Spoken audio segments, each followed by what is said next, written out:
ನೀತಿಯ ಸೂರ್ಯನಾಗಿರುವಂತಹ ಯೇಸು ಕ್ರಿಸ್ತನ ನಾಮಕ್ಕೆ ಮಹಿಮೆ ಉಂಟಾಗಲಿ. ಸತ್ಯವೇದ ಈ ರೀತಿಯಾಗಿ ಹೇಳುತ್ತದೆ, ಆತನು ಕುಗ್ಗಿದವರ ಮತ್ತು ದಿಕ್ಕಿಲ್ಲದವರ ನ್ಯಾಯವನ್ನು ವಿಚಾರಿಸುವ ದೇವರೆಂಬುದಾಗಿ. ಈ ದಿವಸದಲ್ಲಿ ನಿರೀಕ್ಷೆಯ ವಾಗ್ದಾನ ವಾಕ್ಯಕ್ಕೆ ಕಾಯುತ್ತಿರುವಂತಹ ನನ್ನ ಪ್ರೀತಿಯ ಸಹೋದರ ಸಹೋದರಿಯರ ವೀಕ್ಷಕರೇ, ಈ ಕಾರ್ಯಕ್ರಮದ ಮೂಲಕ ದೇವರು ನಮಗೆ ಕೊಡುವಂಥ ಒಂದು ವಾಗ್ದಾನದ ವಾಕ್ಯವು ಯೆಶಾಯನು ಬರೆದ ಪುಸ್ತಕ 30ನೇ ಅಧ್ಯಾಯ 19ನೇ ವಾಕ್ಯ, book of ಐಸಾಯ 30 and 19th verse. ಯೆರೂಸಲೇಮಿನಲ್ಲಿ ವಾಸಿಸುವ ಚಿಯೋನಿನ ಜನರೇ, ನೀವು ಇನ್ನು ಅಳುವುದೇ ಇಲ್ಲ. ನೀವು ಕೂಗಿಕೊಂಡ ಶಬ್ದವನ್ನು ಆತನು ಕೇಳಿ ನಿಮಗೆ ಕೃಪೆ ತೋರಿಸೇ ತೋರಿಸುವನು. ಕೇಳಿದ ಕೂಡಲೇ ನಿಮಗೆ ಸದುತ್ತರವನ್ನು ದಯಪಾಲಿಸುವನು ಎಂಬುದಾಗಿ ನಾವು ಈ ವಾಗ್ದಾನ ವಾಕ್ಯದ ಮೂಲಕ ನಾವು ನೋಡುತ್ತಿದ್ದೇವೆ. ಒಂದು ವೇಳೆ ಈ ದಿವಸದಲ್ಲಿ ಈ ಕಾರ್ಯಕ್ರಮದ ಮೂಲಕ, ದೇವರೇ, ನಾನಿಷ್ಟು ವರ್ಷಗಳಿಂದ ನಾನು ಪ್ರಾರ್ಥಿಸಿದ್ದೇನೆ, ನನಗೆ ಉತ್ತರವೇ ಇಲ್ಲ, ನನಗೆ ನ್ಯಾಯವೇ ಸಿಗುತ್ತೇ ಇಲ್ಲ, ಮೊರೆ ಇಟ್ಟರೆ ನನಗೆ ಉತ್ತರ ಬರುವುದಿಲ್ಲ ಎಂಬುದಾಗಿ ಹೇಳುತ್ತಿರುವಂಥ ಮಕ್ಕಳಿಗೆ ದೇವರು ಕೊಡುವಂಥ ಇದು ವಾಗ್ದಾನ ವಾಕ್ಯ ನಮಗೆ ಭರವಸೆ ಮತ್ತು ಆಶ್ವಾಸನೆ ಕೊಡುವಂಥದ್ದಾಗಿದೆ. ಈ ಸಮಯದಲ್ಲಿ ಒಂದು ವೇಳೆ ನೀವೆಲ್ಲ ಕೋರ್ಟ್ ಕೇಸಿನ ಮೂಲಕವಾಗಿ ನಾವು ಅನೇಕ ಪ್ರಾರ್ಥನೆಯ ವಿಜ್ಞಾಪನೆಯನ್ನು ಕೇಳುತ್ತಿದ್ದೇವೆ.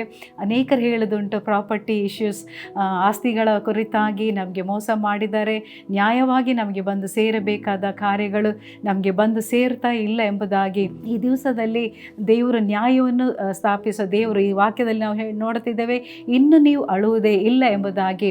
ಅದು ಮಾತ್ರ ಅಲ್ಲ, ಕುಟುಂಬ ಒಡೆದು ಹೋಗಿ ವೇದನೆಯಿಂದ ಕುಳಿತುಕೊಂಡು ಈ ಕಾರ್ಯಕ್ರಮವನ್ನು ಕೇಳುತ್ತಿರುವಂತಹ ನೋಡುತ್ತಿರುವಂತಹ ಪ್ರತಿಯೊಂದು ವೀಕ್ಷಕರೇ, ದೇವರ ವಾಕ್ಯ ಈ ರೀತಿಯಾಗಿ ಹೇಳುತ್ತದೆ, ಇನ್ನು ನೀವು ಅಳುವುದಿಲ್ಲ ಎಂಬುದಾಗಿ. ದೇವರ ವಾಕ್ಯದಲ್ಲಿ ನಾವು ನೋಡುವಾಗ, ಇನ್ನು ಅಳುವುದೇ ಇಲ್ಲ, ನೀವು ಕೂಗಿಕೊಂಡ ಶಬ್ದವನ್ನು ಆತನು ಕೇಳಿ ನಿಮಗೆ ಕೃಪೆ ತೋರಿಸುವನೆಂಬುದಾಗಿ ನಾವು ನೋಡುತ್ತಿದ್ದೇವೆ. ಅದು ಮಾತ್ರವಲ್ಲ, ಆತನ ಕೃಪೆಯು ದಯೆಯು ಕನಿಕರವುಳ್ಳ ದೇವರಾಗಿರೋದರಿಂದ ಮೊದಲನೇ ವಾಕ್ಯ ಈ ರೀತಿಯಾಗಿ ನಾವು ನೋಡುತ್ತಿದ್ದೇವೆ, ಯೆಹೋವನು ನಿಮಗೆ ಕೃಪೆ ತೋರಿಸಬೇಕೆಂದು ಕಾದಿರುವನು, ನಿಮ್ಮನ್ನು ಕರುಣಿಸಬೇಕೆಂದು ಉನ್ನತೋನ್ನತವಾಗಿ ಕಾಣಿಸಿಕೊಳ್ಳುವನು. ಯೆಹೋವನು ನ್ಯಾಯ ಸ್ವರೂಪನಾದ ದೇವರು, ಆತನಿಗಾಗಿ ಕಾದಿರೋರೆಲ್ಲರೂ ಧನ್ಯರೆಂಬುದಾಗಿ ನಾವು ನೋಡುತ್ತಿದ್ದೇವೆ. ಒಂದು ವೇಳೆ ಅನೇಕ ವರ್ಷಗಳಿಂದ ನೀವು ಪ್ರಾರ್ಥನೆ ಮಾಡಿ ಉತ್ತರ ಸಿಗದೆ ಕಾದುಕೊಂಡಿರಬಹುದು, ನ್ಯಾಯ ಸಿಗದೆ ಇರಬಹುದು, ಕುಟುಂಬದಲ್ಲಿ ಒಡೆದು ಹೋಗಿ ದೂರ ಆಗಿ ವೇದನೆಯಿಂದ ನೀವು ಈ ಕಾರ್ಯಕ್ರಮವನ್ನು ನೋಡುತ್ತಿರಬಹುದು. ಆದರೆ ಇಂದಿನ ನಿರೀಕ್ಷೆಯ ವಾಗ್ದಾನ ವಾಕ್ಯದ ಮೂಲಕ ದೇವರು ನಿಮ್ಮ ಜೊತೆಯಲ್ಲಿ ಮಾತಾಡೋದು ಏನೆಂದರೆ, ಆತನು ನಿಮಗೆ ಕೃಪೆ ತೋರಿಸಬೇಕೆಂತ ಕಾಯುತ್ತಾ ಇದ್ದಾರೆ ಎಂಬುದಾಗಿ. ಮನುಷ್ಯರ ಬಳಿಯಲ್ಲಿ ಓಡೋದಾದರೆ, ಯಾರ ಅಧಿಕಾರಿಗಳ ಬಳಿಯಲ್ಲಿ ಓಡ್ತಾ ನಿಮಗೆ ಕೃಪೆಯೂ ಸಿಗುವುದಿಲ್ಲ, ದಯೆಯೂ ಸಿಗುವುದಿಲ್ಲ. ಆದರೆ ಯೇಸು ಕ್ರಿಸ್ತನ ಬಳಿಯಲ್ಲಿ ನೀವು ನಂಬಿಕೆಯಿಂದ ಓಡಿ ಬರುವುದಾದರೆ ಖಂಡಿತವಾಗಿ ಆತನು ದಯೆಯುಳ್ಳ ದೇವರಾಗಿರೋದ್ರಿಂದ ಕೃಪೆಗಾಗಿ ಆತನು ಕಾದುಕೊಂಡಿದ್ದಾನೆ ನಮ್ಮನ್ನು ಆಶೀರ್ವದಿಸಬೇಕೆಂಬುದಾಗಿ. ಈ ದಿವಸದಲ್ಲಿ ದೇವರ ಸನ್ನಿಧಾನಕ್ಕೆ ನೀವು ಬರೋದಾದರೆ, ನನಗೆ ನ್ಯಾಯವೇ ಸಿಗಲಿಲ್ಲವೇ, ಒಂದು ವೇಳೆ ಡಿವೋರ್ಸ್ ಇದರಲ್ಲಿ ಕೂಡ ನೀವು ವೇದನೆಯಲ್ಲಿ ಇರಬಹುದು, ಆದರೆ ದೇವರು ಹೇಳ್ತಾರೆ ಆತನು ನ್ಯಾಯ ಸ್ವರೂಪನಾದ ದೇವರೆಂಬುದಾಗಿ. ಒಂದು ನ್ಯಾಯ ತೀರ್ಪಿನಲ್ಲಿ ಒಂದು ವೇಳೆ ನಿಮ್ಗೆ ಹೆಚ್ಚು ಕಡಿಮೆ ಆಗಿರಬಹುದು, ಆದರೆ ಇಂದಿನ ದಿವಸದ ವಾಗ್ದಾನ ನಿರೀಕ್ಷೆಯ ವಾಗ್ದಾನದಲ್ಲಿ ನಾವು ನೋಡುತ್ತಿದ್ದೇವೆ, ನೀವಿನ್ನೂ ಅಳುವುದೇ ಇಲ್ಲ, ನೀನು ಕೂಗಿಕೊಂಡ ಶಬ್ದವನ್ನು ಕೇಳಿದ ತಕ್ಷಣವೇ ಆತನು ನಿಮಗೆ ದಯೆ ತೋರಿಸುತ್ತಾನೆ, ಒಡನೆ ನಿಮಗೆ ಕೃಪೆ ತೋರಿಸುತ್ತಾನೆ, ಕೂಡಲೇ ನಿಮಗೆ ಸದುತ್ತರನು ದಯಪಾಲಿಸೋನೆಂಬುದಾಗಿ ಈ ವಾಗ್ದಾನ ನಿರೀಕ್ಷೆ ವಾಕ್ಯದಲ್ಲಿ ನಾವು ನೋಡುತ್ತಿದ್ದೇವೆ. ಪ್ರಿಯರೇ, ಆದುದರಿಂದ ನೀವು ಭಯಪಡೋದು ಬೇಡ, ಹೆದರೋದು ಬೇಡ, ಮನುಷ್ಯರ ಮೇಲೆ ಭರವಸೆ ಇಡೋನು ಶಾಪಗ್ರಸ್ತನಂತ ವಾಕ್ಯ ಹೇಳುತ್ತದೆ. ಇಂದಿನ ದಿವಸದಲ್ಲಿ ನಾವು ನೋಡೋದಾದರೆ ಭಯಪಡದೆ, ಮನುಷ್ಯರ ಹತ್ರ ನಾವು ಹೋಗದೆ, ದೇವರ ವಾಕ್ಯ, ಈ ವಾಗ್ದಾನದ ವಾಕ್ಯವನ್ನು ನೀವು ಗಟ್ಟಿಯಾಗಿ ಹಿಡಿದುಕೊಳ್ಳಿರಿ. ದೇವರು ನಿಮಗೆ ಆಶ್ವಾಸನೆ ಕೊಡುತ್ತಿದ್ದಾರೆ. ಇದರಲ್ಲಿ ನಾವು ನೋಡುವಾಗ ಯೆಶಾಯ ಪ್ರವಾದಿಯ ಮೂಲಕ ದೇವರು ನಮ್ಮೊಂದಿಗೆ ಸ್ಪಷ್ಟವಾಗಿ ಮಾತಾಡುತ್ತಿದ್ದಾರೆ, ನಾನು ನಿನಗೆ ಕೃಪೆ ತೋರಿಸುತ್ತೇನೆ, ಇನ್ನು ನೀನು ಅಳುವುದಿಲ್ಲ ಎಂಬುದಾಗಿ. ಹೌದು, ಯೋಹನ 16:20 ಹೇಳುತ್ತಾರೆ, ನಿಮ್ಮ ದುಃಖ ಹೋಗಿ ಆನಂದ ಬರುತ್ತದೆ ಎಂಬುದಾಗಿ. ಪ್ರಕಟಣೆಯಲ್ಲಿ ನಾವು ನೋಡುವಾಗ 23ನೇ ಅಧ್ಯಾಯದಲ್ಲಿ ಇನ್ನು ನಿಮ್ಮ ಕಣ್ಣಲ್ಲಿ ನೀರು ಇರುವುದಿಲ್ಲ ಎಂಬುದಾಗಿ ನಾವು ನೋಡುತ್ತಿದ್ದೇವೆ. ಅದು ಮಾತ್ರವಲ್ಲ, ಅರಣ್ಯಕಾಂಡ 6ನೇ ಅಧ್ಯಾಯ 24ನೇ ವಾಕ್ಯ ಈ ರೀತಿಯಾಗಿ ಹೇಳುತ್ತದೆ, ಯೆಹೋವನು ಪ್ರಸನ್ನ ಮುಖದಿಂದ ನೋಡಿ ನಿಮ್ಮನ್ನು ಆಶೀರ್ವದಿಸುತ್ತಾನೆ, ದಯೆ ಇಡುತ್ತಾನೆ ಎಂಬುದಾಗಿ. ಈ ರೀತಿಯಾಗಿ ಅನೇಕ ವಾಗ್ದಾನಗಳು ದೇವರು ನಮಗೆ ಕೊಟ್ಟಿರುವುದರಿಂದ ಒಂದು ವೇಳೆ ಪ್ರಾರ್ಥನೆಯಲ್ಲಿ ಅಳುತ್ತಾ ಇರಬಹುದು, ಕೇಳುತ್ತಾ ಇರಬಹುದು, ಇನ್ನು ಎಷ್ಟು ದಿವಸ ನಾನು ಕಣ್ಣೀರಲ್ಲಿ ಇರುವುದು ದೇವರೇ ಇರೋದಾದರೆ, ಈ ಕಾರ್ಯಕ್ರಮದಲ್ಲಿ ನೀವು ನೋಡಿ ಕೇಳುತ್ತಿರೋದಾದರೆ ದೇವರ ವಾಕ್ಯ ಹೇಳುತ್ತದೆ, ಇನ್ನು ನೀನು ಅಳೋದಿಲ್ಲ, ನೀನು ಕೂಗಿಕೊಂಡ ಶಬ್ದವನ್ನು ಕೇಳಿ ಆತನು ಉತ್ತರ ಕೊಟ್ಟೇ ಕೊಡುತ್ತಾನೆಂಬುದಾಗಿ, ಕೃಪೆ ತೋರಿಸ್ತಾನೆಂಬುದಾಗಿ, ಕೂಡಲೇ ನಿಮಗೆ ಉತ್ತರ ದಯಪಾಲಿಸಿ. ಇವತ್ತಿನ ದಿವಸದಲ್ಲಿ ನಿಮ್ಮ ಎಲ್ಲ ಥರದ ನ್ಯಾಯ ಸಿಗದೆ, ಒಂದು ವೇಳೆ ಉತ್ತರ ಸಿಗದೆ ಕಣ್ಣೀರಲ್ಲಿ ಇನ್ನು ನನಗೆ ಬರಲಿಲ್ಲ ಎಂಬುದಾಗಿ ಕಾದಿಕೊಂಡಿರೋದಾದರೆ, ದೇವರ ನಿರೀಕ್ಷೆಯ ವಾಕ್ಯದ ಮೂಲಕ ಇವತ್ತು ನಿಮ್ಮನ್ನು ನೋಡಿ ದೇವರು ಹೇಳುತ್ತಿದ್ದಾರೆ, ಇನ್ನು ನೀನು ಅಳುವುದು ಇಲ್ಲ ಎಂಬುದಾಗಿ, ಇನ್ನು ನೀನು ನ್ಯಾಯಕ್ಕಾಗಿ ಕಾದಿರುವಂಥ ಹೋರಾಟದಲ್ಲಿ ಇರುವಂಥ ನಿನಗೆ ದೇವರು ನ್ಯಾಯ ತೀರಿಸುತ್ತಾನೆಂಬುದಾಗಿ, ನ್ಯಾಯ ಕೊಡುತ್ತಾನೆಂಬುದಾಗಿ ವಾಗ್ದಾನದ ವಾಕ್ಯದ ಮೂಲಕ ದೇವರು ನಮ್ಮ ಜೊತೆಯಲ್ಲಿ, ನಿಮ್ಮ ಜೊತೆಯಲ್ಲಿ ಮಾತನಾಡುತ್ತಿದ್ದಾರೆ. ಆತನು ದಯೆಯುಳ್ಳ ದೇವರಾಗಿರೋದ್ರಿಂದ ನಿಮ್ಮ ಮೇಲೆ ದಯೆ ತೋರಿಸಲಿಕ್ಕೆ ಆತನು ಕಾದುಕೊಂಡಿದ್ದಾನೆ. ನಿಮ್ಮನ್ನು ಆಶೀರ್ವದಿಸುವುದಕ್ಕೆ ಆತನು ಕಾದುಕೊಂಡಿದ್ದಾನೆ.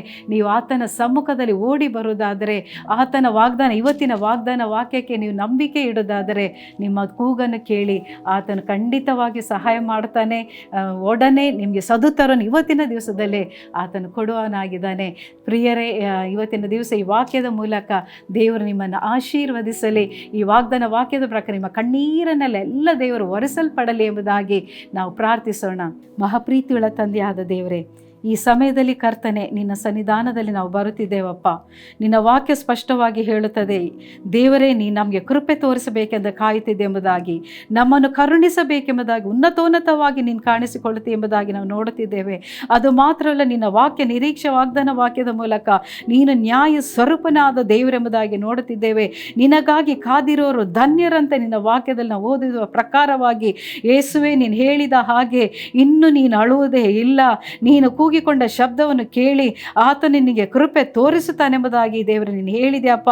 ಕೂಡಲೇ ನಿಮಗೆ ಸದುತ್ತರನ್ನು ದಯಪಾಲಿಸುತ್ತೇನಂತ ನೀನು ಹೇಳಿದ ಈ ವಾಗ್ದಾನ ವಾಕ್ಯದ ಪ್ರಕಾರ ಯೇಸುವೆ, ಈ ಸಮಯದಲ್ಲಿ, ಬೆಳಗಿನ ಸಮಯದಲ್ಲಿ ನಿರೀಕ್ಷೆಯ ವಾಗ್ದಾನಕ್ಕೆ ಕಾಯುತ್ತಿರುವಂತಹ ಪ್ರತಿ ಒಂದೊಂದು ವೀಕ್ಷಕರನ್ನು, ಸಹೋದರ ಸಹೋದರಿಯನ್ನು ಯೇಸು ಸ್ವಾಮಿ ನಿನ್ನ ಕರಗಳಲ್ಲಿ ಒಪ್ಪಿಸಿಕೊಡುತ್ತಿದ್ದೇನೆ. ಯೇಸುವೆ, ನಿನ್ನ ನಂಬಿ ಕಾಯುತ್ತಿರುವಂಥ ಪ್ರತಿಯೊಬ್ಬರಿಗೆ ಎಲ್ಲ ಪ್ರಾಪರ್ಟಿ ಇಶ್ಯೂಸ್, ಎಲ್ಲ ಆಸ್ತಿ ಪಾಸ್ತಿಗಳ ನ್ಯಾಯವಾಗಿ ಬಂದು ಸೇರಬೇಕಾದ ಎಲ್ಲ ಕಾರ್ಯಗಳು ಕರ್ತನ ಆಶೀರ್ವಾದವಾಗಿ ಮುಗಿಸಿಕೊಡಪ್ಪ. ನೀನು ನೀತಿಯು ನ್ಯಾಯವುಳ್ಳ ದೇವರಾಗಿದ್ದೀರಿ. ಅದು ಮಾತ್ರವಲ್ಲ, ಕುಟುಂಬಗಳು, ಒಡೆದು ಹೋದ ಕುಟುಂಬಗಳು, ಇಂದಿನ ದಿವಸದಲ್ಲಿ ಕಾರ್ಯಕ್ರಮ ನೋಡುತ್ತಿರೋ ಪ್ರತಿಯೊಂದು ಮಕ್ಕಳಿಗೆ ಯೇಸುವೆ, ಅವರ ಕುಟುಂಬದಲ್ಲಿ ಇನ್ನು ಕಣ್ಣೀರುಗಳು ಹೋಗಿ, ದುಃಖಗಳು ಹೋಗಿ, ಅವರ ಕುಟುಂಬಗಳು ಒಂದು ಸೇರಿ ಬಾಳುವಂತೆ ನೀನು ಮಾಡೋದಕ್ಕಾಗಿ ಸ್ತೋತ್ರ. ಎಲ್ಲ ಒಡೆಯಲ್ಪಟ್ಟ ಕುಟುಂಬಗಳು ಇಂದಿನ ದಿವಸದಲ್ಲಿ ನಾವು ಪ್ರಾರ್ಥಿಸುತ್ತಿದ್ದೇವೆ. ನಾವು ಕರ್ತನೆ ನಿಮ್ಮ ನೋಡಿ ಕಟ್ಟಲಿಡುತ್ತಿದ್ದೇನೆ. ಒಡೆದು ಹೋದ ಕುಟುಂಬಗಳು ಯೇಸು ಕ್ರಿಸ್ತನ ನಾಮದಲ್ಲಿ ಒಂದು ಸೇರಲಿ ಅಪ್ಪ. ಅವರ ಎಲ್ಲ ತಂದೆಯಾದ ದೇವರು ನಿಮ್ಮನ್ನು ಆರಾಧಿಸಿಕೊಂಡು ಕುಟುಂಬವಾಗಿ ನಿಮ್ಮನ್ನು ಮಹಿಮೆ ಪಡಿಸುವಂಥ ದಿವಸಗಳು ಬರಬೇಕೆಂಬುದಾಗಿ ನಾನು ಬೇಡುತ್ತಿದ್ದೇನೆ. ಅದು ಮಾತ್ರ ಅಲ್ಲ, ಅನೇಕ ಹೋರಾಟಗಳು, ಕಣ್ಣೀರುಗಳು, ಎಷ್ಟು ದಿವಸಗಳು ನಾನು ಕಣ್ಣೀರು ಅಳುತ್ತಾ ಇರಬೇಕು, ಎಷ್ಟು ಸಲ ನಾನು ಒಡೆದು ಹೋಗಬೇಕೆಂಬುದಾಗಿ, ಒಡೆದು ಹೋದ ಪರಿಸ್ಥಿತಿಯಲ್ಲಿ, ಕಟ್ಟಲ್ಪಟ್ಟಂಥ ಪರಿಸ್ಥಿತಿಯಲ್ಲಿ, ಕಣ್ಣೀರಿನ ಮಧ್ಯದಲ್ಲಿರುವಂಥ ದೇವರೇ, ನನ್ನ ಸಹೋದರ ಸಹೋದರಿಯರನ್ನು ಇವತ್ತಿನ ದಿವಸದಲ್ಲಿ ನಾನು ಭಾರದಿಂದ ನಿಮ್ಮ ಕರಗಳಲ್ಲಿ ಒಪ್ಪಿಸಿಕೊಡುತ್ತಿದ್ದೇನೆ. ಇಂದು ನೋಡಿದ ಐಗುಪ್ತರನ್ನು ಅವರ ಜೀವಿತದಲ್ಲಿ ಎಂದೆಂದಿಗೂ ನೋಡದ ಹಾಗೆ ಯೇಸು ಕ್ರಿಸ್ತನೇ ನೀನು ಅದ್ಭುತ ಮಾಡೋದಕ್ಕಾಗಿ ಸ್ತೋತ್ರಪ್ಪ. ಅವರ ದುಃಖಗಳು ಇವತ್ತಿನ ದಿವಸದಲ್ಲಿ ಮರೆಯಾಗಲಿ, ಕಣ್ಣೀರುಗಳು ಅವರ ತಂದೆ ಒರೆಸಲ್ಪಡಲಿ. ಅವರಿನ್ನು ಅಳುತ್ತಾ ಇರದ ಹಾಗೆ ನಿನ್ನ ಕೃಪೆ ನೀನು ಅವರಿಗೆ ತೋರಿಸುವುದಕ್ಕಾಗಿ ಸ್ತೋತ್ರ. ನಿನ್ನ ಸನ್ನಿಧಾನದಲ್ಲಿ ಒಪ್ಪಿಸಿಕೊಡುತ್ತಿದ್ದೇನೆ. ಈ ನಿರೀಕ್ಷೆ ವಾಗ್ದಾನ ವಾಕ್ಯವು ಅವರ ಜೀವಿತದಲ್ಲಿ ಸಂಪೂರ್ಣವಾಗಿ ನೆರವೇರಿದವರ ನೋಡುವುದಕ್ಕಾಗಿ ಸ್ತೋತ್ರ. ನೀನು ಕಾರ್ಯವನ್ನು ಪ್ರಾರಂಭಿಸುವುದಕ್ಕಾಗಿಯೂ, ನೀನು ಅಪಾಂದಿರವ್ರ ಜೀವಿತದಲ್ಲಿ ಅದ್ಭುತಗಳನ್ನು ಮಾಡೋದಕ್ಕಾಗಿಯೂ, ಸಾಕ್ಷಿಗಳು ಉಂಟಾಗುವಂತೆ ನೀನು ಮಾಡೋದಕ್ಕಾಗಿ ಸ್ತೋತ್ರ. ಯೇಸು ಕ್ರಿಸ್ತನ ನಾಮದಲ್ಲಿ ಬೇಡ್ತೇನೆ ತಂದೆ, ಆಮೇನ್.